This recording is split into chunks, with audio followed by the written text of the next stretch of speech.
Hello everyone, कैसे हैं आप लोग। होपफुली अच्छे होंगे और मैं आपको बता दूं मैं भी अच्छा हूं। हेलो एवरीवन, कैसे हैं आप लोग। होपफुली अच्छे होंगे और मैं आपको बता दूं मैं भी अच्छा हूं। तो प्रीवियस क्लास में बेटा हमने स्टार्ट किया था अपना नया topic deductions from gross total income. तो करते हैं बेटा बैलेंस प्रोविजन इस चैप्टर के।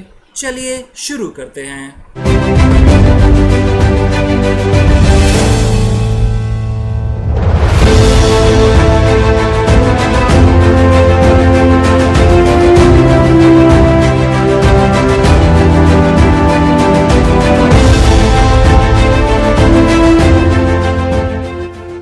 नेक्स्ट इज बेटा premium paid in respect of a contract for deferred annuity. तो देखिए, अगर इंडिविजुअल अपने लिए या स्पाउस के लिए या चिल्ड्रन के लिए कोई डेफर्ड एन्युटी लेता है बेटा, कोई कॉन्ट्रैक्ट करता है डेफर्ड एन्युटी के लिए और उस डेफर्ड एन्युटी के लिए वो प्रीमियम पे कर रहा है, तो उस प्रीमियम की उसे डिडक्शन मिल जाएगी। लेकिन ध्यान देना, जो कॉन्ट्रैक्ट हुआ है डेफर्ड एन्युटी का, उसमें कोई भी प्रोविजन ऐसा नहीं होना चाहिए जो बात करता हो कि असेसी के पास ऑप्शन है कैश पेमेंट को रिसीव कर ले in lieu of payment of annuity, यानी एन्युटी की जो पेमेंट हो रही है उसके बदले में वो कैश पेमेंट रिसीव करना शुरू कर दे। ये कोई भी प्रोविजन उस कॉन्ट्रैक्ट में नहीं होना चाहिए। समझ गए। चलिए next, any sum deducted from the salary payable of a government employ for securing a deferred annuity. अब गवर्नमेंट एम्प्लॉय की अगर सैलरी में से बेटा कोई अमाउंट डिडक्ट हो रही है, किस रिगार्डिंग की जा रही है बेटा, डेफर्ड एन्युटी के लिए, तो उस केस में जो डिडक्शन हो रही है, तो उस केस में ये जो अमाउंट डिडक्ट हो रही है बेटा, इस अमाउंट के रिगार्डिंग 80C में असेसी को डिडक्शन मिल जाएगी। ध्यान देना, ये जो डिडक्शन होनी चाहिए ये मैक्सिमम 1/5 ऑफ सैलरी हो सकती है, यानी 20% ऑफ सैलरी।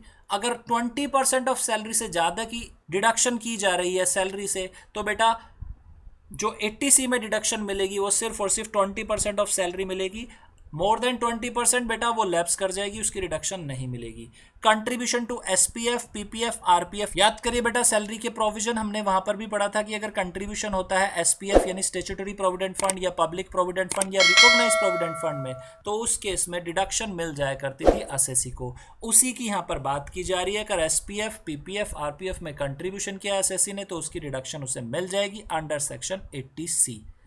चलिए बात करते हैं नेक्स्ट की, contribution to approved superannuation fund. Superannuation fund में अगर एम्प्लॉय कंट्रीब्यूट करता है उसकी भी उसे डिडक्शन मिल जाया करती है 80C में। एनी सम पेड और deposited in Sukanya Samriddhi account. एक इंडिविजुअल बेटा अगर कोई सम डिपॉजिट कराता है सुकन्या समृद्धि अकाउंट में, तो उसे मिल जाया करती है डिडक्शन 80C में। लेकिन कंडीशन क्या है, ये जो अमाउंट डिपॉजिट की जा रही है सुकन्या समृद्धि अकाउंट में, ये किसके लिए हो, any girl child of the individual, individual की कोई बेटी हो उसके रिगार्डिंग वो डिपॉजिट करा रहा है तब डिडक्शन है। एनी गर्ल चाइल्ड फॉर हुम such individual is the legal guardian, individual की बेटी नहीं है लेकिन वो उसका लीगल गार्डियन है, तो उस केस में भी बेटा उसे डिडक्शन मिल जाएगी। नेक्स्ट प्रोविजन की बात करते हैं, subscription to national saving certificate 8th, NSC certificate भी इन्हें बोला जाता है बेटा। अगर एसएससी सब्सक्राइब करता है एनएससी सर्टिफिकेट को 8th इशू को, तो उस केस में जो ये सब्सक्रिप्शन पर अमाउंट दे रहा है एसएससी, उसकी डिडक्शन मिल जाती है बेटा 80C में।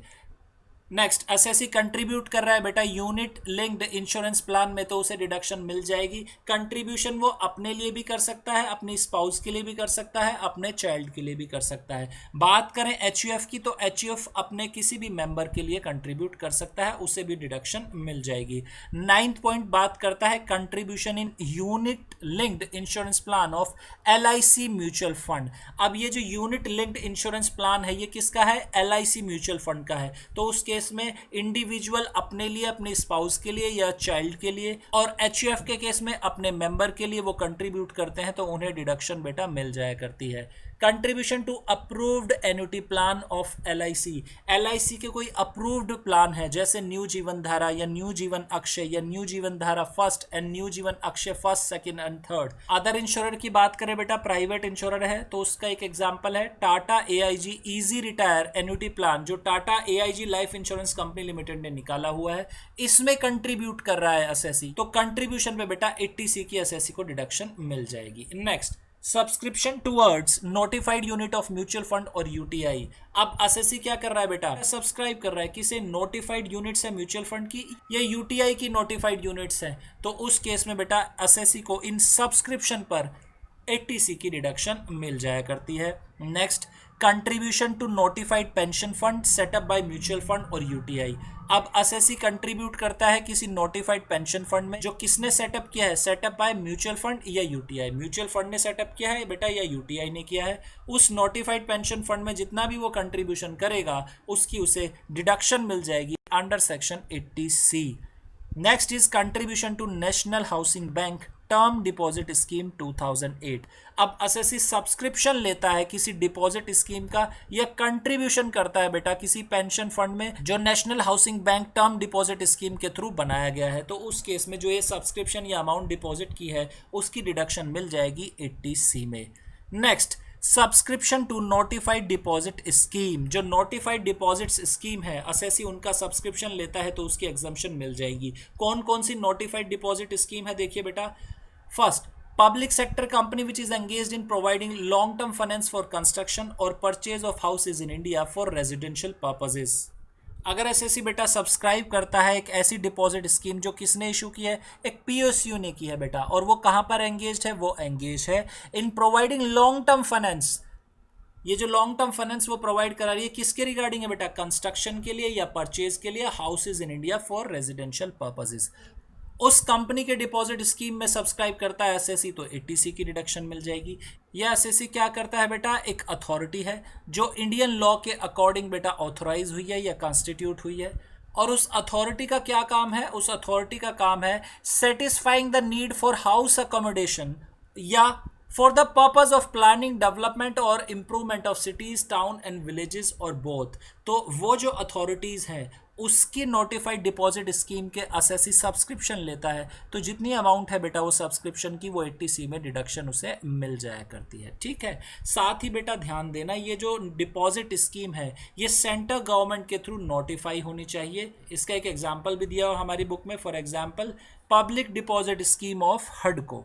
जो पब्लिक डिपॉजिट स्कीम है हडको की, उसमें एसएससी सब्सक्रिप्शन लेता है तो उसकी उसे डिडक्शन मिल जाया करती है। ठीक है, next, payment of tuition fees to any university, college, school और other educational institution within India for full time education for maximum 2 children. देखिए, अब एसएससी अगर अपनी बच्चों की ट्यूशन फी पे कर रहा है किसी भी यूनिवर्सिटी की, कॉलेज की, स्कूल की या अदर एजुकेशनल इंस्टीट्यूशन की, तो मैक्सिमम 2 चिल्ड्रन तक उसे ट्यूशन फी की बेटा डिडक्शन मिल जाएगी। बेटा समझ आ गया। लेकिन ध्यान देना, ट्यूशन फी की जब वैल्यू आप कंसीडर करेंगे उसमें कोई भी अमाउंट नहीं होनी चाहिए डेवलपमेंट फीस की, या कोई डोनेशन है या इनसे मिलती जुलती कोई पेमेंट है, वो ट्यूशन फी में कवर नहीं होती। ठीक है, चलिए नेक्स्ट है बेटा repayment of housing loan including stamp duty, registration fee and other expenses. अब देखिए एसएससी क्या कर रहा है, हाउसिंग लोन की रिपेमेंट कर रहा है जिसमें इंक्लूड कर लिया गया स्टैम्प ड्यूटी भी है, रजिस्ट्रेशन फी भी है और अदर एक्सपेंसेस भी है।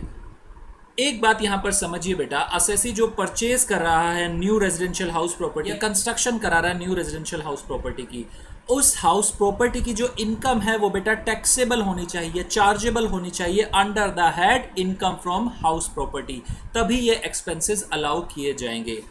The approved types of payments are as follows. कौन कौन सी ऐसी पेमेंट है बेटा या कौन कौन से ऐसे एक्सपेंस हैं जिनके रिगार्डिंग 80C में डिडक्शन मिल जाएगी एसएससी को। एनी इंस्टॉलमेंट और part payment of the amount due under any self-financing or other scheme of any development authority, housing board or other authority engaged in the construction and sale of house property on ownership basis। देखिए close क्या बात करता है कि अगर SSC payment कर रहा है इंस्टॉलमेंट की या पार्ट पेमेंट कर रहा है, किससे कर रहा है, किसी सेल्फ फाइनेंसिंग अथॉरिटी को कर रहा है, या बेटा कोई डेवलपमेंट अथॉरिटी है, जैसे बात करें डीडीए दिल्ली डेवलपमेंट अथॉरिटी या जीडीए गाजियाबाद डेवलपमेंट अथॉरिटी, या कोई हाउसिंग बोर्ड है या अदर अथॉरिटी है जो बेटा एंगेज है इन्हीं तरह के कंस्ट्रक्शन या सेल ऑफ हाउस प्रॉपर्टी में ऑनरशिप बेसिस पर, तो एसएससी जो बेटा ये पेमेंट कर रहा है इंस्टॉलमेंट की या पार्ट पेमेंट कर रहा है अमाउंट की, उस अमाउंट की बेटा डिडक्शन मिल जाया करती है 80C में। Next, any installment or part payment of the amount due to any company or a cooperative society of which the assessee is a shareholder or member towards the cost of house allotted to him। जो companies या house property हुआ करती हैं जो flat या accommodation provide कराया करती है एसएससी को, वो मेंबरशिप बेसिस पर या शेयर होल्डिंग बेसिस पर प्रोवाइड कराती है बेटा वहां पर पोजीशन, तो उसी केसेस की बात कर रहा है लॉ कि अगर असेसी इंस्टॉलमेंट पे कर रहा है या पार्ट पेमेंट कर रहा है किसी कंपनी को या कोऑपरेटिव सोसाइटी को, तो ये जो बेटा उसने पार्ट पेमेंट की, इंस्टॉलमेंट की, इसकी उसे डिडक्शन मिल जाएगी अंडर सेक्शन 80C में। ठीक है, next C point, repayment of amount borrowed by the assessee from. अब रीपेमेंट कर रहा है बेटा लोन की अमाउंट की जो उसने बोरो की थी असेसी ने एक हाउस प्रॉपर्टी को कंस्ट्रक्ट करने के लिए या परचेज करने के लिए। और ये जो बोरो उसने अमाउंट की थी ये कहाँ से की थी? सेंट्रल गवर्नमेंट या स्टेट गवर्नमेंट से, या कोई बैंक है जिसमें कोऑपरेटिव बैंक को भी इंक्लूड कर लिया गया है, LIC से, या नेशनल हाउसिंग बैंक, या कोई पब्लिक कंपनी है बेटा जिसका काम है लॉन्ग टर्म फाइनेंस प्रोवाइड कराना फॉर कंस्ट्रक्शन और purchase of houses in India for residential purposes. ठीक है, और जिसे डिडक्शन भी मिल जाया करती है 36(1)(8) में। Any company in which the public are substantially interest or any cooperative society engaged in the business of financing the construction। कोई पब्लिक कंपनी है या कोई कोऑपरेटिव सोसाइटी है जो बेटा एंगेज्ड है फाइनेंसिंग बिजनेस में या कंस्ट्रक्शन ऑफ हाउसेज में, उससे अगर असेसी ने लोन बोरो किया है उसकी भी रिडक्शन मिल जाएगी। Assessees employer where such employer is an authority or a board or corporation or any other body established or constituted under a central or state act। Assessee का जो एम्प्लॉयर है उससे एम्प्लॉय ने लोन बोरो किया है, लेकिन वो एम्प्लॉयर कौन होना चाहिए? कोई अथॉरिटी होनी चाहिए या बोर्ड होनी चाहिए या कॉरपोरेशन या बॉडी जो सेंट्रल या स्टेट एक्ट के अकॉर्डिंग कंस्टिट्यूट या एस्टेब्लिश की गई हो। Next, the assessees employer where such employer is a public company or a PSU or a university established by a law or a college affiliated to such university or a local authority or a cooperative society। अब जो assessee का employer है वो कौन है बेटा? एक company है, कौन सी? पब्लिक कंपनी, या कोई पब्लिक सेक्टर कंपनी है, PSU है, कोई यूनिवर्सिटी है जिस एस्टेब्लिश्ड बाय लॉ, और कोई कॉलेज है बेटा जो यूनिवर्सिटी से एफिलेटेड है, या कोई लोकल अथॉरिटी या कोऑपरेटिव सोसाइटी है। उस केस में जो असेसी है बेटा उसने लोन जो बोरो किया है इन एम्प्लॉयर से उसकी भी रिडक्शन उसे 80C में मिल जाया करती है। Next point, stamp duty, registration fee and any other expenses for the purpose of transfer of such house property to the assessee. Assessee ने बेटा स्टैम्प ड्यूटी पे जो एक्सपेंस किया है, जो रजिस्ट्रेशन की फी की है, या कोई अदर एक्सपेंसेस है बेटा जो ट्रांसफर से रिलेटेड है उस हाउस प्रॉपर्टी के रिगार्डिंग, उन सभी एक्सपेंसेस की भी उसे डिडक्शन अंडर सेक्शन 80C में मिल जाएगी। देखिए समझिए एक बार क्रक्स क्या है प्रोविजन का। प्रोविजन क्या बात कर रहा है कि असेसी एक्वायर कर रहा है या बेटा कंस्ट्रक्ट कर रहा है एक रेजिडेंशियल हाउस प्रॉपर्टी। ठीक है, और उस रेजिडेंशियल हाउस प्रॉपर्टी की जो इनकम है वो टैक्सेबल है income under the head house property. तब अगर असेसी कुछ सर्टेन स्पेसिफाइड पेमेंट करता है उस हाउस प्रॉपर्टी के रिगार्डिंग, उनकी उसे डिडक्शन मिल जाया करती है अंडर सेक्शन 80C में। वो पेमेंट कौन सी है? नंबर 1 जो सेक्शन बात करता है बेटा वो बताता है कि अगर कोई इंस्टॉलमेंट की पेमेंट है या कोई पार्ट पेमेंट है। पार्ट पेमेंट का मतलब क्या है? सपोज एक असेसी ने 20 लाख रुपीज़ की रेजिडेंशियल हाउस प्रॉपर्टी परचेज की है, 15 लाख की वो पेमेंट कर चुका है, ये जो 5 लाख की बैलेंस पेमेंट है ये पार्ट पेमेंट में कवर होती है। ठीक है, तो कोई इंस्टॉलमेंट यानी लोन लिया हुआ था असेसी ने उसकी इंस्टॉलमेंट की पेमेंट कर रहा है या पार्ट पेमेंट कर रहा है तो उसकी उसे एग्जम्पशन मिल जाएगी, बशर्ते ये जो इंस्टॉलमेंट है या पार्ट पेमेंट है वो किसे करे? किसी डेवलपमेंट अथॉरिटी को करे, या कोई सेल्फ फाइनेंसिंग स्कीम के थ्रू करे, या हाउसिंग बोर्ड को करे, या बेटा किसी कंपनी को करे, या कोऑपरेटिव सोसाइटी को करे जिसमें वो शेयर होल्डर या मेंबर है। ठीक है, समझ आ गया। नेक्स्ट, असेसी ने बेटा लोन बोरो किया हुआ है, उस लोन की वो रीपेमेंट कर रहा है, तब उसकी रिडक्शन उसे मिल जाएगी बशर्ते कि जो उसने लोन बोरो किया है वो किससे किया है? सेंट्रल गवर्नमेंट से या स्टेट गवर्नमेंट से, किसी बैंक से किया है, बैंक में कोऑपरेटिव बैंक भी इंक्लूड है, या LIC से लोन बोरो किया था, या नेशनल हाउसिंग बैंक से बोरो किया था, कोई पब्लिक कंपनी से बोरो किया था जिसका मेन बिजनेस क्या है? Providing long term finance for construction और purchase of houses in India. और वो जो कंपनी है बेटा वो एलिजिबल है डिडक्शन के लिए अंडर सेक्शन 36(1)(8) में। कोई पब्लिक कंपनी है या कोऑपरेटिव सोसाइटी है जिसका बिजनेस क्या है? Financing of construction of houses. Assessee का एम्प्लॉयर है, कौन सा एम्प्लॉयर है? कोई अथॉरिटी है या कोई बोर्ड है या कॉरपोरेशन है या कोई बॉडी है जो एस्टेब्लिश हुई है सेंट्रल या स्टेट एक्ट के अकॉर्डिंग, या असेसी का कोई एम्प्लॉयर है जो कि क्या है? एक पब्लिक कंपनी है या PSU है, या बेटा कोई कॉलेज है या यूनिवर्सिटी है कोई एस्टेब्लिश बाय लॉ, या कोई कॉलेज है जो उस यूनिवर्सिटी से एफिलेटेड है, या लोकल अथॉरिटी है या कोई कोऑपरेटिव सोसाइटी है, तब भी उसे डिडक्शन मिल जाएगी उस रीपेमेंट की अमाउंट की। ठीक है, इतना समझ आ गया। नेक्स्ट लॉ बात करता है कि कोई स्टैम्प ड्यूटी का एक्सपेंस है, रजिस्ट्रेशन फी का है या अदर एक्सपेंसेस है in relation to transfer of house property, तो उसकी भी डिडक्शन 80C में मिल जाएगी। अब जो सेक्शन बात करता है वो बात करता है इन एडमिसिबल पेमेंट्स की। However the following amounts do not qualify for rebate. Number 1, admission fee, cost of share, initial deposit which a shareholder of a company or a member of cooperative society has to pay for becoming a shareholder or member। अगर कोई admission fee पे की जा रही है या कोई cost of share यानी शेयर को परचेज करने के लिए कोई कॉस्ट है, या इनिशियल डिपॉजिट कर रहा है बेटा असेसी, किस पर्पस के लिए कि वो एक कंपनी का शेयर होल्डर बन जाए या किसी कोऑपरेटिव सोसाइटी का मेंबर बन जाए। ये जो एक्सपेंस है बेटा एडमिशन फी या कॉस्ट ऑफ शेयर या इनिशियल डिपॉजिट कर रहा है वो असेसी, उसकी रिडक्शन बेटा 80C में नहीं मिला करती। इंस्टॉलमेंट की अगर पेमेंट है या पार्ट पेमेंट है तो उसकी रिडक्शन मिलती है। ठीक है, next, cost of any addition और अल्टरेशन और रिनोवेशन और repair of the house property after the completion of the house or after the house has been occupied by the assessee or any other person on his behalf or after it has been let out। देखिए, अगर कोई addition या alteration हो रहा है या repair करा रहे बेटा उस हाउस प्रॉपर्टी का या रिनोवेशन हो रहा है, तो उस केस में जो भी एक्सपेंस की अमाउंट होगी उसकी डिडक्शन 80C में नहीं मिलेगी। Next, any expenditure in respect of his deduction is allowable under section 24। Section 24 में अगर एसएससी ने बेटा डिडक्शन ले ली है तो 80C में डिडक्शन नहीं मिलेगी। यानी एसएससी के पास दो ऑप्शन है, ईदर वो सेक्शन 24 में क्लेम कर ले या 80C में क्लेम कर ले। ठीक है, हाउस प्रॉपर्टी में हमने पढ़ा था बेटा सेक्शन 24। चलिए नेक्स्ट अब बात करते हैं subscription to certain equity shares और डिबेंचर्स। असेसी अगर सब्सक्राइब करता है सर्टेन इक्विटी शेयर्स या डिबेंचर को जो बोर्ड के थ्रू अप्रूव हैं, तो उस केस में बोर्ड का मतलब क्या बेटा, बोर्ड का मतलब है CBDT, central board of direct taxes, जो CBDT के थ्रू अप्रूव है, तो उस केस में बेटा ये जो सब्सक्रिप्शन उसने किया है इक्विटी शेयर्स या डिबेंचर का, उस इन्वेस्टमेंट अमाउंट पर 80C की डिडक्शन मिल जाएगी। लेकिन यहाँ पर बेटा एक बात ध्यान रखना, लॉक इन पीरियड जो है वो 3 इयर्स का लगाया गया है। अगर असेसी उन शेयर्स या डिबेंचर को 3 साल से पहले उनका ट्रांसफ़र कर देता है, तो उस केस में असेसी ने जिस प्रीवियस ईयर में ट्रांसफ़र किया है उसी प्रीवियस ईयर में असेसी की वो डीम टू बी इनकम मान ली जाएगी। ठीक है, यानी असेसी ने एक बार अगर शेयर परचेज किए हैं उसे 3 साल तक उन्हें होल्ड करना ही होगा। Next, subscription to certain units of mutual fund. यहाँ पर भी बेटा बोर्ड का रोल है। अगर कोई स्पेसिफाइड म्यूचुअल फंड्स की यूनिट जो है असेसी सब्सक्राइब करता है जो बोर्ड के थ्रू अप्रूव्ड है, तो उस केस में ये जो सब्सक्रिप्शन की अमाउंट है उस पर 80C की डिडक्शन मिल जाएगी। It is necessary that such unit should be subscribe only in the eligible issue of capital of any company. तो सेक्शन फर्दर डिफाइन करता है बेटा कि जो एलिजिबल इशू है उस कंपनी का, उसके थ्रू ही बेटा वो यूनिट सब्सक्राइब होनी चाहिए।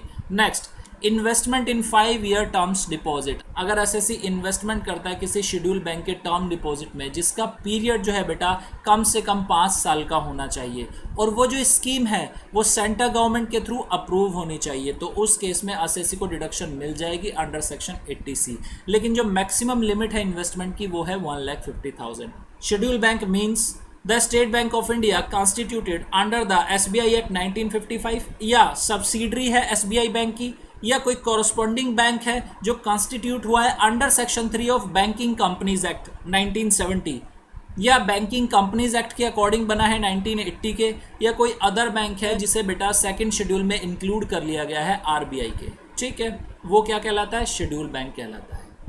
चलिए next provision, subscription to notified bonds issued by NABARD. देखिए, नाबार्ड ने जो बॉन्ड इशू किए हैं उनमें सब्सक्रिप्शन करता है एसएससी, तो उसकी भी उसे डिडक्शन मिल जाया करती है। इन्वेस्टमेंट इन 5 year post office time deposit. Post office time deposit के 5 साल के प्लान में इन्वेस्टमेंट करता है एसएससी, तो बेटा उसे भी डिडक्शन मिल जाती है 80C में। Deposit in senior citizen saving scheme rules 2004। Senior citizen saving scheme rules के अकॉर्डिंग डिपॉजिट कराता है एसएससी, तो उसकी डिडक्शन मिल जाती है बेटा 80C में। Next is contribution to additional account under NPS. NPS का वैसे अलग सेक्शन है हमारा 80CCD, लेकिन यहाँ पर जो बात की गई है वो मैं आपको बता देता हूँ। यहाँ पर सेक्शन बात करता है कि कंट्रीब्यूशन जो किया जाता है एनपीएस स्कीम में वो 2 तरीके से किया जाता है बेटा। उसमें 2 अकाउंट मेंटेन होते हैं, एक होता है टायर 1 अकाउंट और एक होता है टायर 2 अकाउंट। तो टायर 1 जो अकाउंट होता है बेटा, इसकी डिडक्शन मिल जाया करती है असेसी को सेक्शन 80 CCD में, लेकिन जो टायर 2 अकाउंट होता है उसकी डिडक्शन उसे 80 CCD में नहीं मिलती, 80C में यहाँ पर उसकी डिडक्शन उसे मिला करती है। लेकिन यहाँ पर जो रेलिवेंट पॉइंट है ध्यान करने के लिए वो ये है बेटा, ये जो डिडक्शन मिला करती है सेंट्रल गवर्नमेंट के एम्प्लॉयज को मिला करती है। जो एम्प्लॉय सेंट्रल गवर्नमेंट का है और वो मिनिमम 3 इयर्स के लिए डिपॉजिट कराता है अमाउंट टायर 2 अकाउंट में, जिसे बोला जाता है बेटा एडिशनल अकाउंट अंडर एनपीएस। इसका जो दूसरा नाम होता है वो होता है एडिशनल अकाउंट अंडर एनपीएस, तभी उसे डिडक्शन मिला करती है अंडर सेक्शन 80C में। तो टायर 1 अकाउंट जो होता है बेटा उसकी डिडक्शन तो ऑलरेडी 80 CCD में मिल जाती है। यहाँ पर फिलहाल इतना समझ के चलिए, जो एडिशनल अकाउंट होता है एनपीएस का, यानी जो टायर 2 अकाउंट होता है एनपीएस का, उसकी डिडक्शन मिल जाती है 80C को। कंडीशन क्या है, सेंट्रल गवर्नमेंट का एम्प्लॉय होना चाहिए, प्लस उसे जो डिपॉजिट कराना चाहिए उस अकाउंट में एटलीस्ट 3 ईयर्स, 3 सालों के लिए कम से कम वहाँ डिपॉजिट करना चाहिए। ठीक है बेटा, चलिए नेक्स्ट प्रोविजन पर आते हैं। नेक्स्ट प्रोविजन बात करता है टर्मिनेशन ऑफ इंश्योरेंस पॉलिसी और यूनिट लिंक्ड इंश्योरेंस प्लान और ट्रांसफर ऑफ हाउस प्रॉपर्टी और विड्रॉल ऑफ डिपॉजिट। देखिए यहाँ पर कितनी बातें की गई हैं। इंश्योरेंस पॉलिसी को टर्मिनेट कराता है SSC, unit linked insurance plan उसे टर्मिनेट कराता है, या ट्रांसफर कर रहा है हाउस प्रॉपर्टी का, या विड्रॉल करता है डिपॉजिट से। तो उस केस में क्या होगा समझिए बेटा, आइए। Where in any previous year an assessee terminates his contract of insurance referred to in one above। याद करिए बेटा, जो कल हमने इंश्योरेंस पॉलिसी पढ़ी थी जिसमें 3 तरह की पॉलिसी की डेट मेंशन की गई थी, उस पॉलिसी की यहाँ पर बात की गई है कि अगर असेसी जो कॉन्ट्रैक्ट है इंश्योरेंस का उसे टर्मिनेट कराता है, और where the contract ceases to be in force by reason of not paying the premium by not reviving the contract of insurance. तो यहां पर क्या बात की गई है बेटा, असेसी क्या कर रहा है, टर्मिनेट करा रहा है अपना कॉन्ट्रैक्ट, या उसका कॉन्ट्रैक्ट जो है वो टर्मिनेट हो गया। किस वजह से हो गया बेटा, उसने प्रीमियम पे नहीं किया और रिवाइव नहीं कराया कॉन्ट्रैक्ट ऑफ इंश्योरेंस। अगर सिंगल प्रीमियम पॉलिसी का है तो 2 सालों के अंदर अंदर, जब इंश्योरेंस शुरू हुआ था उससे 2 सालों के अंदर अंदर उसने रिवाइव नहीं कराया इंश्योरेंस, या किसी दूसरे केस में असेसी को अभी 2 इयर्स कंप्लीट नहीं हुए हैं प्रीमियम्स देते, तो उस केस में ये जो बेटा टर्मिनेशन हो रहा है और उस टर्मिनेशन पे जो अमाउंट मिलेगी असेसी को वो टैक्सेबल हो जाएगी in the hands of assessee. Next case, terminates his participation in any unit linked insurance plan refer two point 8 और 9 अबव। जो हमने पॉइंट नंबर 8 और 9 पढ़े थे, उस केस में असेसी क्या कर रहा है बेटा, टर्मिनेट कर रहा है अपना participation unit linked insurance plan में।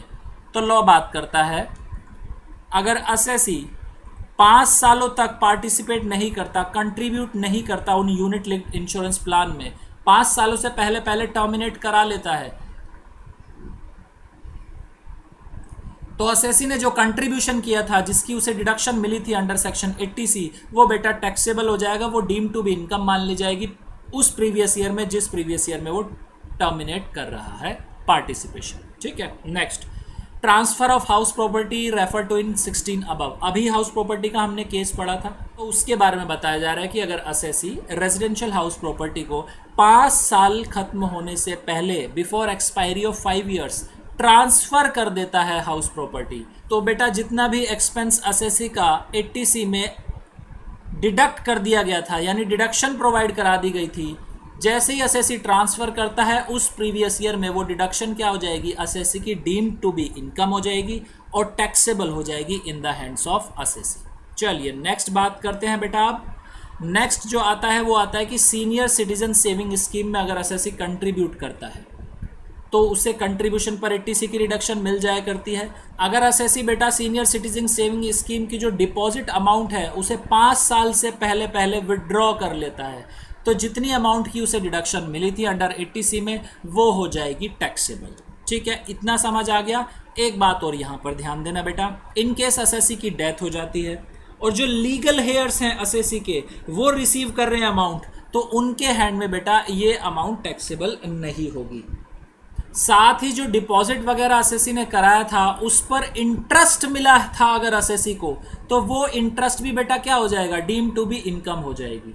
लेकिन एक यहाँ पर एक्सेप्शन दिया, अगर इंटरेस्ट असेसी का पहले ही टैक्सेबल हो चुका है तो वो दोबारा उस पर टैक्स नहीं लगाया जाएगा। ठीक है, समझ आ गया बेटा। चलिए नेक्स्ट प्रोविजन सेक्शन 80CCC की बात करते हैं। Deduction in respect of contribution to certain pension funds. अब असेसी क्या कर रहा है बेटा, सर्टेन पेंशन फंड में इन्वेस्टमेंट कर रहा है। ध्यान दे यहाँ पर जो असेसी है यानी ये डिडक्शन किसे मिलेगी, सिर्फ और सिर्फ बेटा इंडिविजुअल को मिल रही है, HUF को ये नहीं मिल रही। अर्लियर जो डिडक्शन थी 80C वो इंडिविजुअल को भी मिलती थी और HUF को भी मिलती थी। ये जो डिडक्शन है 80CCC की ये सिर्फ और सिर्फ इंडिविजुअल को मिलती है। लॉ बात करता है कि असेसी डिपॉजिट कराता है कोई अमाउंट, कहां पर कराता है बेटा deposit, contract for annuity plan of LIC of India. LIC of India का कोई एन्युटी प्लान है उसमें वो डिपॉजिट करा रहा है, और any other insurer for receiving pension from the fund set up by LIC or such other insurer, he shall be allowed a deduction in the computation of his total income। देखिए क्या समझ आया अभी तक प्रोविजन में कि अगर कोई इंडिविजुअल डिपॉजिट कराता है बेटा अमाउंट एक फंड में, किस पर्पज के लिए, contract for any annuity plan of LIC of India और अदर इंश्योरर। एन्युटी प्लान के लिए LIC of India, other insurer, या कोई पेंशन रिसीव करने के लिए प्लान है जो सेटअप किया है LIC ने या अदर इंश्योरर ने, उसमें डिपॉजिट करा रहा है। दो तरह के प्लान हो गए बेटा, इन्हें जो बोला जाता है बेटा वो बोला जाता है अप्रूव्ड पेंशन फंड्स। ठीक है, आप यहां पर लिख भी सकते हैं अपनी बुक में, अप्रूव्ड पेंशन फंड्स जो है इनका नाम होता है। तो उस केस में जितनी अमाउंट वो डिपॉजिट करा रहा है इन फंड्स में, उसकी बेटा उसे एग्जम्पशन मिल जाएगी अंडर सेक्शन 80CCC। ठीक है, चलिए मैक्सिमम डिडक्शन की बात करते हैं। 80CCE जो है एक लिमिट स्पेसिफाई करता है 3 सेक्शन पर। कौन कौन से, 80C, 80CCC और 80CCD सबसेक्शन 1। इन 3 सेक्शन को कंबाइन करके 80CCE एक लिमिट बनाता है कि जो मैक्सिमम डिडक्शन मिलेगी इन तीनों सेक्शन को क्लब करके वो 1,50,000 की मिल सकती है। यानी तीनों सेक्शन की अमाउंट को एग्रीगेट किया जाएगा और एग्रीगेशन में 1,50,000 से अगर ज़्यादा करती है तीनों की अमाउंट एक्सीड तो मैक्सिमम 1,50,000 की डिडक्शन मिल जाएगी। जैसे मैं आपको एक एग्जांपल से समझाऊं बेटा, सपोज बेटा असेसी 80C में जो डिडक्शन ले रहा है वो ले रहा है बेटा 1 लाख की। ठीक है, 80C की मैक्सिमम डिडक्शन अलाउड कितनी है, 1,50,000, याद है आपको। चलिए नेक्स्ट, अब 80CCC में वो क्या करता है बेटा, 1 लाख वहां पर इन्वेस्ट कर देता है। ठीक है, ऐसे ही बेटा 80CCD सबसेक्शन 1 अभी वैसे हमने पढ़ा नहीं है, इसमें इन्वेस्टमेंट कर रहा हो बेटा 50,000 की। तो टोटल इन्वेस्टमेंट कितनी कर दी एसएससी ने, 2,50,000 की कर दी। ठीक है, इतना समझ आ गया आपको। 80C में डिडक्शन कितनी मिल जाएगी उसे, 1 लाख की मिल जाएगी। ये आपने पढ़ा है अभी तक, समझ आ रखा है आपको। चलिए अब यहाँ पर जो रोल आता है बेटा वो रोल आता है 80CCE सेक्शन का। वो बात करता है कि ये जो तीनों सेक्शन है 80C, 80CCC, 80CCD सबसेक्शन 1, इन तीनों की मैक्सिमम डिडक्शन कितनी हो सकती है, 1,50,000 हो सकती है। यानी अगर एसएससी ने बेटा 80C में 1 लाख की डिडक्शन ले ली है तो बैलेंस सेक्शन 80CCC और 80CCD 1 में उसे कितनी मिलेगी, मैक्सिमम 50,000 मिलेगी। समझ आ गया आपको, ये सेक्शन बात कर रहा है। और अगर 80C की उसने डिडक्शन नहीं ली, कोई भी डिडक्शन नहीं है, 80CCC में है 1 लाख, 80CCD 1 में है 50,000, तो कितनी मिल जाएगी, 1,50,000 मिल जाएगी। समझ आ गया, ये प्रोविजन बात करता है यहाँ पर। मैक्सिमम डिडक्शन हमारा हो गया डीम्ड इनकम। अब देखिए लॉ क्या बात करता है। एसएससी ने 2 तरह के फंड में इन्वेस्टमेंट की थी बेटा, एक एन्युटी प्लान में और एक पेंशन रिसीविंग फंड। ठीक है, तो लॉ यहाँ पर बात करता है बेटा, देखिए कि अगर एसएससी उस एन्युटी प्लान को सरेंडर करता है तो बेटा जब सरेंडर कर रहा है तो जितनी भी अमाउंट रिसीव करेगा वो टैक्सेबल हो जाएगी। दूसरी बात, जब एन्युटी रिसीव करेगा एसएससी तब टैक्सेबल होगी, जब पेंशन रिसीव करेगा एसएससी तब टैक्सेबल होगी। तो सिंपल यहाँ जो डिडक्शन मिल रही है बेटा वो किसकी मिल रही है, कंट्रीब्यूशन की मिल रही है। इसीलिए यहाँ पर लैंग्वेज क्या यूज है, deduction in respect of contribution to certain pension funds. ठीक है, याद आ गया, ध्यान आ गया आपको। कंट्रीब्यूट जब करेगा एसएससी तो वो हो जाएगी एग्जेम्प्ट, जब रिसीव करेगा तो वो हो जाएगा बेटा टैक्सेबल। ठीक है, दूसरी बात यहाँ ध्यान देना बेटा, अगर इन केस एसएससी की डेथ हो जाती है और उसके नॉमिनी रिसीव करते हैं अमाउंट तो बेटा नॉमिनी के हैंड में भी अमाउंट टैक्सेबल कर दी गई है, एग्जेम्पशन नहीं है नॉमिनी के हैंड्स में। ठीक है, चलिए नेक्स्ट अब बात करते हैं 80 सीसीडी की, जिसके बारे में बात चल ही रही थी। Deduction in respect of contribution to pension scheme notified by the central government. देखिए 80 सीसीडी में जो स्कीम होती है पेंशन स्कीम, वो कहलाती है बेटा नेशनल पेंशन स्कीम। और इसका एक एग्जाम्पल मैं आपको देना चाहता हूं, इसका एग्जाम्पल है बेटा अटल पेंशन योजना। ठीक है, चलिए बेटा समझते हैं सेक्शन 80 सीसीडी को। सेक्शन 80 सीसीडी, इसका दूसरा नाम हम एनपीएस भी बोला करते हैं, नेशनल पेंशन स्कीम। अब इस नेशनल पेंशन स्कीम को बेटा हम 3 कैटेगरी में डिवाइड करेंगे। 2 तरह के एम्प्लॉयज़ की बात करेंगे और तीसरी कैटेगरी होगी हमारी सेल्फ एम्प्लॉयड की। तो नंबर 1 जो कैटेगरी आती है बेटा वो आती है सेंट्रल गवर्नमेंट के एम्प्लॉयज़। सेंट्रल गवर्नमेंट्स एम्प्लॉयज़, वो एम्प्लॉयज़ जो सेंट्रल गवर्नमेंट के हैं। ठीक है बेटा, नेक्स्ट जो कैटेगरी आएगी बेटा वो आएगी other than central government employees, जिन्हें हम अदर एम्प्लॉयज़ भी बोल सकते हैं, अदर एम्प्लॉयज़। ठीक है बेटा, अदर एम्प्लॉयज़।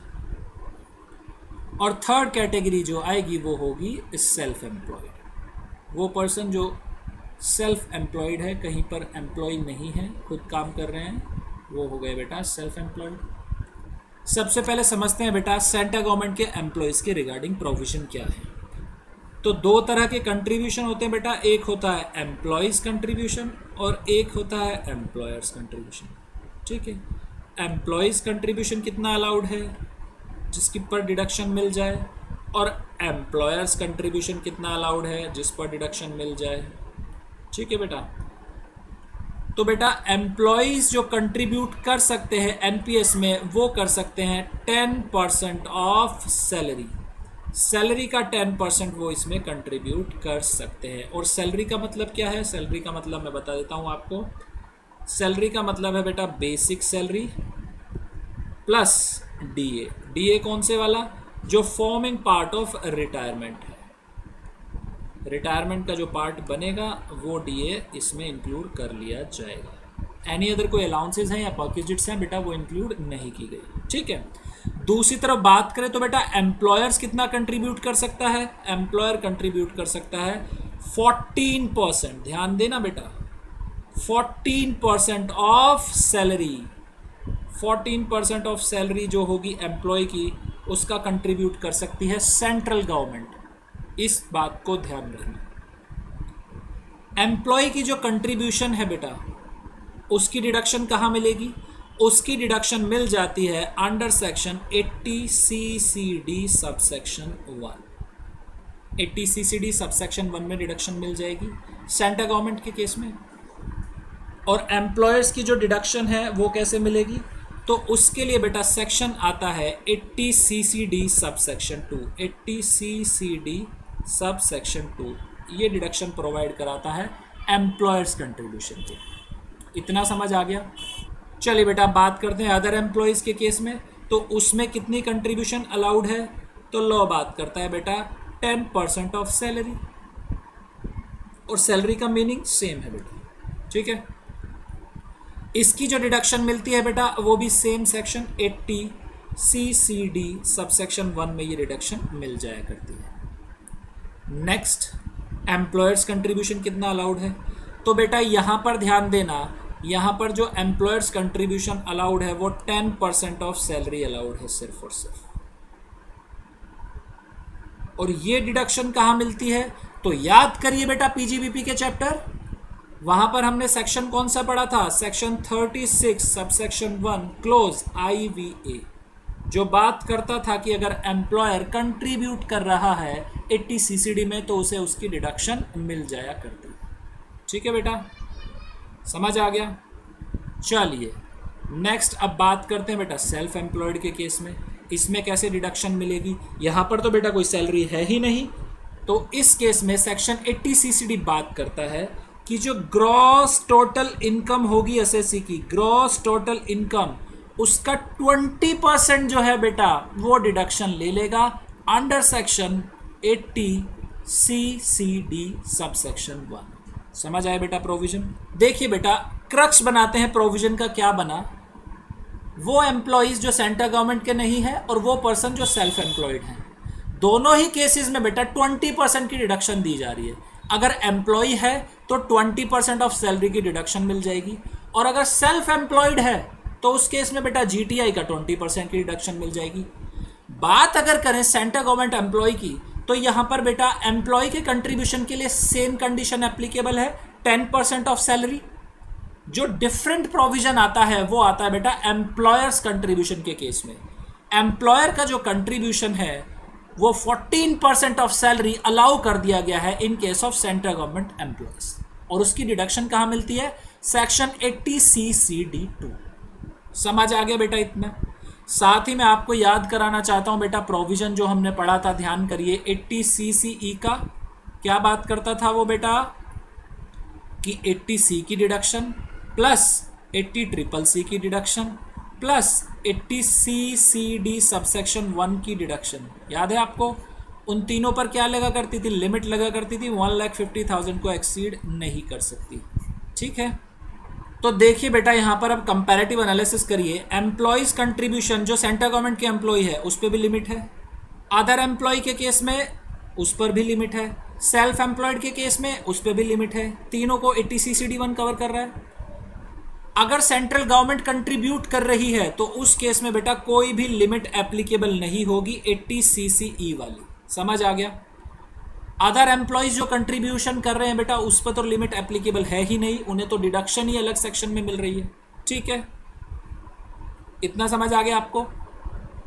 अब एक छोटा सा प्रोविजन और है, उसे और समझ लीजिए। सेक्शन 80CCD सबसेक्शन 1B, ये बेटा एक 50,000 की एडिशनल डिडक्शन प्रोवाइड कराता है इन सभी एम्प्लॉयज को और सेल्फ एम्प्लॉयड पर्सन को, जिस पर बेटा 80CCE वाली लिमिट एप्लीकेबल नहीं होती। समझ आ गया? चलिए अब बात करते हैं कि अगर असेसी विड्रॉ करता है अमाउंट, कौन से प्रोविजन एप्लीकेबल होंगे। आइए फटाफट से देखते हैं बेटा।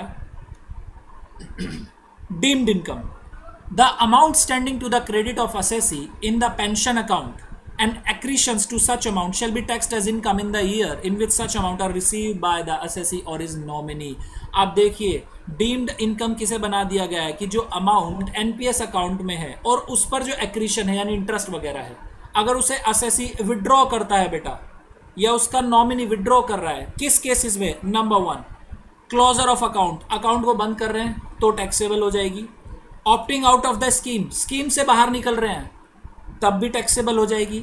Receipt of pension from the annuity plan purchase और टेकन ऑन सच क्लोजर और ऑप्टिंग आउट, एनपीएस अकाउंट को बेटा बंद कर रहे हैं या ऑप्ट आउट कर रहे हैं स्कीम से और साथ में पेंशन रिसीव कर रहे हैं, तो ये जो पेंशन होगी वो टैक्सेबल हो जाएगी। कब होगी टैक्सेबल? ये टैक्सेबल उस प्रीवियस ईयर में होगी जिस प्रीवियस ईयर में तीनों में से कोई एक भी काम असेसी कर रहा है। ठीक है बेटा, साथ ही एक बात और ध्यान देना, इन केस डेथ हो जाती है असेसी की और डेथ हो जाने पर जो उसके नॉमिनी है वो बेटा क्लोज करते हैं अकाउंट या स्कीम में से बाहर आते हैं, तो नॉमिनी के हैंड में बेटा ये इनकम टैक्सेबल नहीं होगी। लेकिन अगर नॉमिनी अकाउंट को बंद करते समय, स्कीम से ऑप्ट आउट होते समय पेंशन को भी रिसीव कर रहे हैं बेटा, तो वो पेंशन टैक्सेबल हो जाएगी। सिर्फ क्लॉज ए और क्लॉज बी के लिए एग्जम्पशन प्रोवाइड कराई गई है नॉमिनीज के हैंड में। ठीक है बेटा, समझ आ गया? चलिए नोट्स पढ़ लेते हैं बेटा। नोट्स क्या बात करते हैं? Notes, exemption on payment from NPS trust to an employee on closure of his account or on his opting out of the pension scheme। यहां पर सेक्शन डिफाइन करता है कि कितनी अमाउंट जो है एग्जेम्प्ट हो जाएगी और कितनी अमाउंट टैक्सेबल हो जाएगी। इन केस असेसी जो है बेटा क्या कर रहा है? ऑप्टिंग आउट कर रहा है या क्लोजर कर रहा है अपनी अकाउंट का, तो उस केस में सेक्शन 10 सबसेक्शन 12 कैपिटल ए के प्रोविजन बात करते हैं कि असेसी के हैंड में 40% जो अमाउंट रिसीव होगी वो टैक्सेबल हो जाएगी। बैलेंस जो 60% है बेटा वो एग्जेम्प्ट कर दी गई है। ठीक है, समझ आ गया? नेक्स्ट, अगर पार्शियल विड्रॉ करता है असेसी, यानी अकाउंट अभी वो बंद नहीं कर रहा या स्कीम से ऑप्ट आउट नहीं कर रहा, सिंपल जितने भी फंड में पैसा है उन्हें विड्रॉ करना चाहता है उसमें से कुछ अमाउंट, तो उसे बोला जाता है बेटा पार्शियल विड्रॉन। तो सेक्शन बात करता है कि अगर पार्शियल विड्रॉन करता है असेसी तो 75% बेटा टैक्सेबल हो जाएगा और 25% जो है वो एग्जेम्प्ट कर दिया जाएगा। समझ आ गया बेटा? प्रोविजन 80CCD के बहुत ही इजी प्रोविजन है लेकिन कॉम्प्लेक्स है बेटा। इसलिए मैंने आपके लिए क्या किया, एक चार्ट बना दिया, आप अपनी इसे बुक में नोट कर लीजिए, जब रिवीजन करेंगे तो बहुत ही ईजी हो जाएगा। ठीक है, चलिए बेटा बात करते हैं 80CCE की। इसे हम ऑलरेडी डिस्कस कर चुके हैं, तो मैं एक समराइज प्रोविजन के थ्रू करा देता हूँ। 80C क्या बात करता है बेटा, investment in LIP, deposit in PPF, SPF, RPF etcetera, जो हमने पढ़ी इन्वेस्टमेंट। सीलिंग लिमिट कितनी है वहां पर, 150। 80CCC क्या बात करता है, contribution to certain pension fund, ceiling limit 150।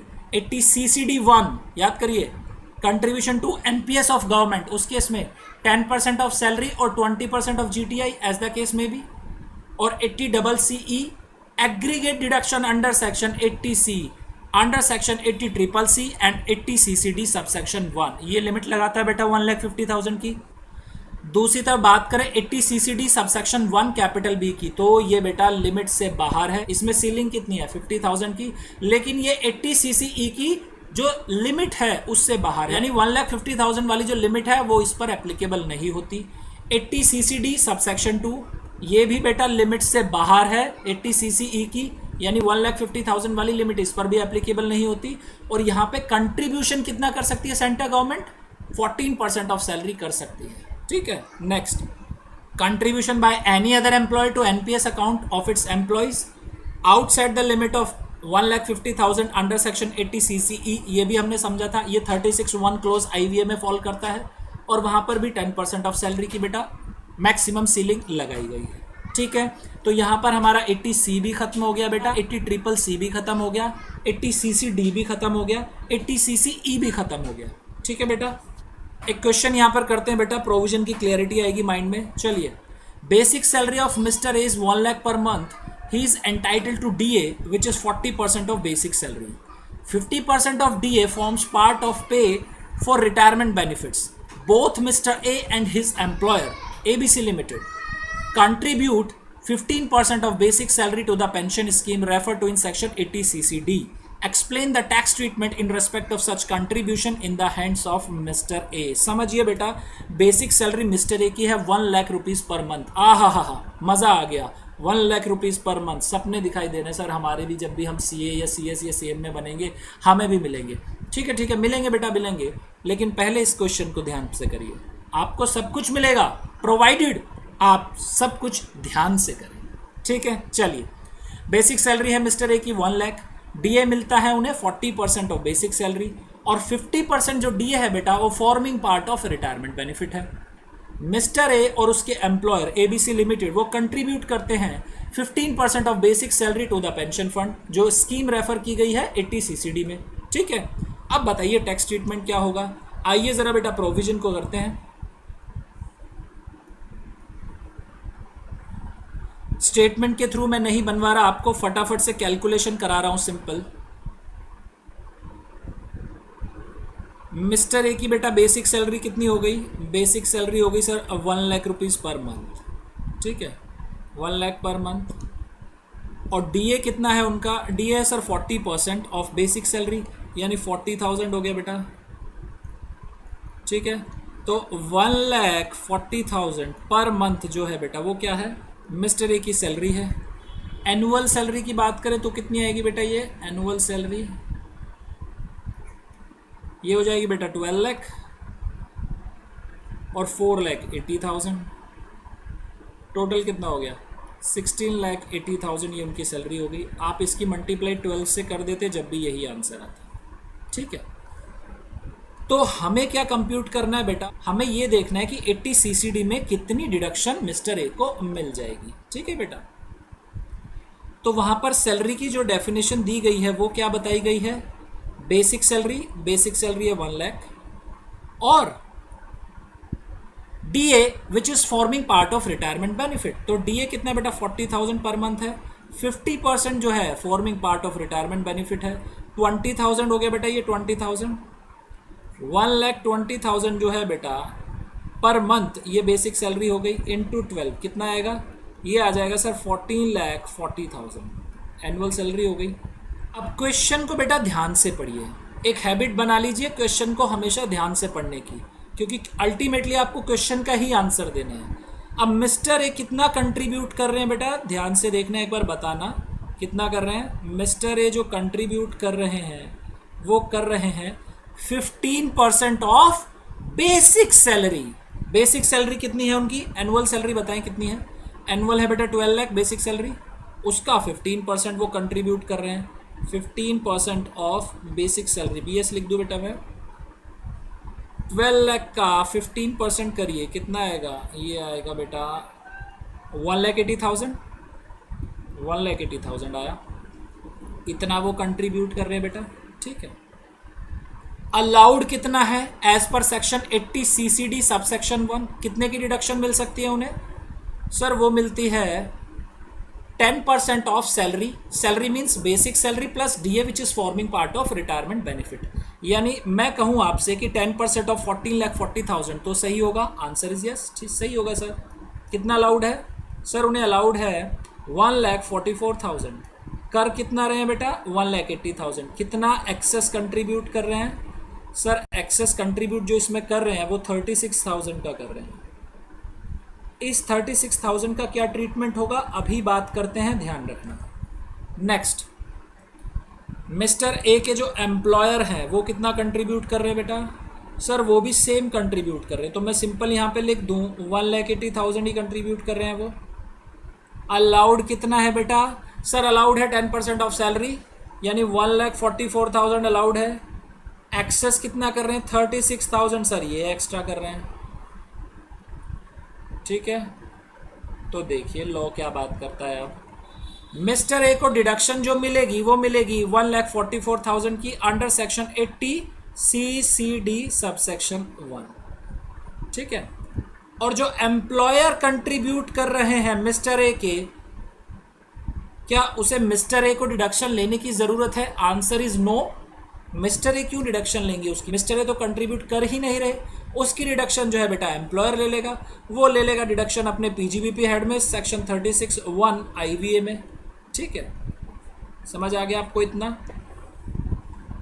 अब सर ये 36,000 जो है इनका क्या होगा, और यहाँ पे जो एम्प्लॉयर ने 36,000 कंट्रीब्यूट किए हैं इनका क्या होगा? अब याद करिए बेटा section 80 CCD sub section 1 capital B जो एडिशनल 50,000 की डिडक्शन प्रोवाइड कराया करता था, याद आया बेटा? तो मिस्टर ए क्या करेंगे, ये जो 36,000 उन्होंने एक्स्ट्रा कंट्रीब्यूशन किया है इसकी बेटा वो डिडक्शन कहाँ ले लेंगे? 80 CCD sub section 1 capital B में उसकी डिडक्शन ले लेंगे, ठीक है। इतना समझ आ गया। 1,44,000 की डिडक्शन मिल गई 80 CCD सब सेक्शन 1 में, और 36,000 की एडिशनल डिडक्शन मिल गई 80 CCD सब सेक्शन 1B में, जिस पर बेटा 1,50,000 की लिमिट भी एप्लीकेबल नहीं होती, ठीक है। यहाँ तक समझ आ गया। चलिए अब एम्प्लॉयर्स कंट्रीब्यूशन की बात करते हैं। 1,80,000 का कंट्रीब्यूशन हुआ, 1,44,000 की जो डिडक्शन थी वो तो एम्प्लॉयर ने ले ली बेटा अपने PGBP हेड में। 36,000 के जो इसने कंट्रीब्यूट किए बेटा, ये क्या है? ये सैलरी मान ली जाएगी बेटा। सैलरी किसकी मानी जाएगी? मिस्टर ए की, अंडर सेक्शन 17 बेटा ये टैक्सेबल हो जाएगी। ये माना जाएगा कि मिस्टर ए के जो एम्प्लॉयर हैं उन्होंने 36,000 की सैलरी प्रोवाइड कराई है मिस्टर ए को, ठीक है। क्लियर हो गए पॉइंट? तो आज की क्लास बेटा इतना ही रखते हैं। तो बेटा ये थी हमारी आज की क्लास। अब आप करिए इसका रिवीजन। इन केस अगर आपको आती कोई प्रॉब्लम तो आप हमें कमेंट सेक्शन में लिख सकते हैं या आप हमें व्हाट्सएप कर सकते हैं। हमारा व्हाट्सएप नंबर है 8287 377 353। तो बेटा मिलते हैं नेक्स्ट क्लास में।